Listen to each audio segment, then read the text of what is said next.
In a world that constantly pushes us to prove our value through the eyes of others, have you ever stopped and wondered, if you no longer searched for approval outside yourself, what would you actually hold within your own hands? Carl Jung once shared that deep healing does not begin when others finally accept you, but when you find the courage to face yourself. Only by connecting with your pain, your wounds, and the forgotten possibilities living inside you can a person truly begin the path of healing. It is not the outer world that rescues you. You are the only one who can truly save yourself. Yet in the fast rhythm of modern life, where recognition and achievement have become the measure of worth, we easily lose touch with our inner voice. We train ourselves to stretch for acceptance, forgetting to ask, what do I really want? The more we search outside, the further we drift away from who we are. If today you paused for a moment and listened to yourself instead of the noise around you, what might you find? Think about that quietly. I would truly like to know where your inner path is guiding you. Putting yourself first is not selfish. It is an act of self-respect and self-love. One of the biggest misunderstandings in personal growth is the belief that prioritizing yourself means you are self-centered. But Jung reminded us that a person who has not passed through the fire of their own passions has never truly overcome them. If we do not face ourselves, if we do not care for our inner needs, we end up living like shadows shaped by the expectations of others. Caring for yourself is not escaping life. It is a quiet statement that says, I honor the life given to me. It means your inner world deserves the same love and protection you so easily give to others. Imagine a garden.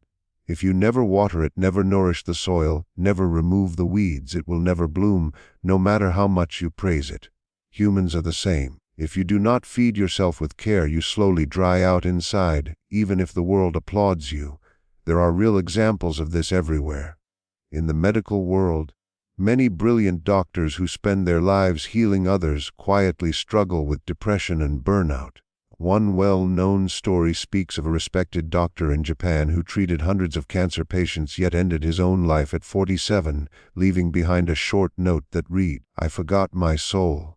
It is heartbreaking, but it reveals a deep truth. When you reject the standards forced on you by society, family, or relationships, you affirm that your worth is not built on outside approval. Jung once said the greatest burden a child carries is the unlived life of the parents. Many people grow up living dreams that were never theirs. A woman pushed into medicine while her heart longed for art may become successful yet feel empty. A man choosing safety because society told him to may feel like he is living someone else's story. When we do not write our own script, we hand the pen to others. Emotional healing cannot happen where the self is suffocated. Awakening always carries pain because it requires admitting we have lived too long trying to meet expectations while ignoring our inner whisper. Even modern workplace trends reflect this shift. The rise of quiet quitting shows workers stepping back from endless productivity races, not from laziness, but from realizing life cannot revolve only around performance reviews. They begin valuing sleep, family time, and mental peace. It is a quiet rebellion to reclaim wholeness. You cannot pour love into the world if you are empty. A glass can only offer water when it is full. Prioritizing yourself lives in daily actions, knowing when to stop, when to say no, when to walk away even when fear is loud. Healing yourself does not mean abandoning the world. It means loving it without being broken inside. But self-love does not end with care. It also requires facing the parts of yourself you once rejected.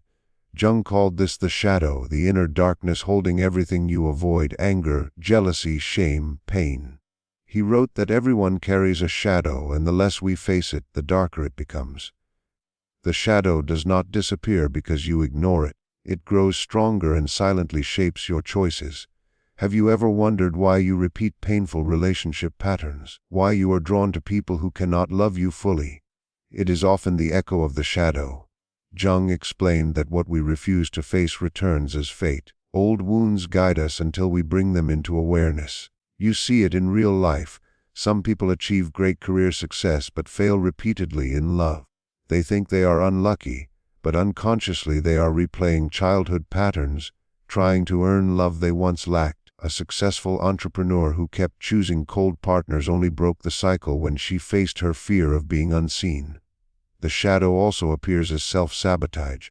Procrastination ruined opportunities. A talented artist who kept missing deadlines later realized he believed he was never good enough. Childhood criticism had shaped his actions. Even constant emptiness after success can signal an ignored shadow, dreams and needs locked away too long. Healing begins when we look inward honestly. Jung said your vision becomes clear when you look into your own heart. The outer world mirrors your inner state. Repeated heartbreaks, betrayals, and struggles often reflect unresolved wounds. Therapists today speak about mirroring relationships, partners reflecting hidden beliefs. A woman repeatedly betrayed may carry a deep belief she is unworthy of loyalty. Each partner simply exposes that belief until she confronts it. The same applies in business, friendships, and life. When we stop blaming and start reflecting, healing begins. Facing pain is not easy. It requires courage to sit with darkness instead of escaping into distractions.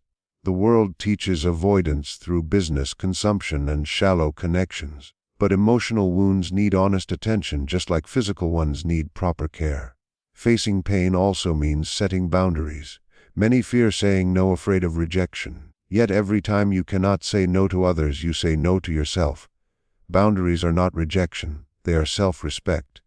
A person who always says yes eventually feels empty, like a shell. Healing also requires leaving toxic spaces. You cannot recover where you are constantly wounded. Staying in harmful relationships while trying to heal is like reopening a cut daily. Sometimes the bravest acts are quiet decisions, leaving a draining job, ending an unhealthy bond, choosing peace over chaos. At first it feels lonely, but that emptiness creates space for new life. As you grow, not all relationships follow. Some fall away naturally. Jung said loneliness is not the absence of people but the inability to share what matters to you. Transformation changes your energy. Old connections based on roles or masks begin to fade. This loss hurts, yet it clears space for deeper bonds. Temporary loneliness is not failure. It is part of rebirth. Then comes what many call the dark night of the soul, a deep inner collapse where old identity dissolves. You feel lost, stripped of certainty. It is painful but sacred. Jung believed consciousness rises through pain. Many who later created meaningful lives passed through this darkness. Even J.K. Rowling wrote Harry Potter during deep depression, later saying rock bottom became her foundation. Emptiness can be soil for new life. After inner transformation, the outer world begins to shift. Relationships feel lighter. You stop trying to impress. Opportunities align naturally. Jung described this as energetic resonance. When you change inside, you attract what matches your truth. Old patterns fall away without force. Eventually you free yourself from unconscious scripts, family expectations, social molds. You realize many musts were inherited illusions. With awareness comes freedom to rewrite your life. Younger generations leaving traditional paths reflect this awakening. Consciousness expands destiny.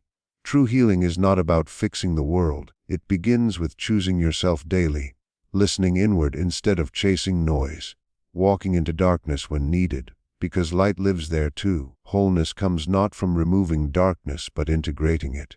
So today, sit quietly and ask yourself one honest question. Are you ready to step into the journey of choosing yourself and becoming whole?